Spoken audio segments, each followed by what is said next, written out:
Hello everyone, તો આજની મારી રેસીપી છે લસણની ચટણી, જે જનરલી બધાના ઘરમાં બનતી જ હોય છે. પણ આજે હું થોડી અલગ રીતે બનાવવાની છું. તો તમે મારી રેસીપી સારી લાગે તો મારી યુટ્યુબ ચેનલને સબસ્ક્રાઈબ કરવાનું ભૂલતા નહીં.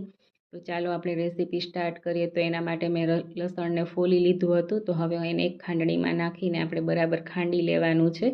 તો ચટણી હંમેશા ખાંડેલી બહુ જ ટેસ્ટી લાગે છે, તો ખાંડીને જ ચટણી બનાવવી. તો હવે આપણું લસણ એકદમ મસ્ત ખંડાઈ ગયું છે. તો હવે આપણે એને એક બાઉલમાં લઈ લેવાનું છે. તો લસણને બાઉલમાં કાઢ્યા પછી આપણે એમાં 2 ચમચી જેટલું લાલ મરચું પાવડર એડ કરવાનું છે.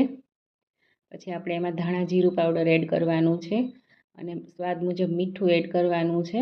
પછી આપણે એમાં થોડું પાણી એડ કરી બધા મસાલા બરાબર મિક્સ કરી દેવાના છે. તો તમે જોઈ શકો છો આપણી ચટણી એકદમ મિક્સ થઈ ગઈ છે. હવે આપણે ઢાંકીને 10 મિનિટ માટે રહેવા દેવાની છે. તો 10 મિનિટ પછી આપણે પેનમાં તેલ ગરમ કરી એમાં જીરું એડ કરવાનું છે અને આપણી જે લસણની ચટણીની પેસ્ટ હતી એ એડ કરી બરાબર સાંતળી લેવાની છે.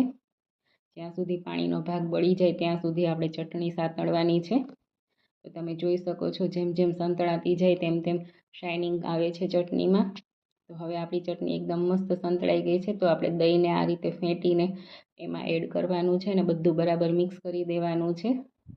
તો દહીં એકદમ સરસ મિક્સ થઈ જાય અને તેલ છૂટું પડે પછી ત્યાં સુધી આપણે ચટણીને સાંતળવાની છે.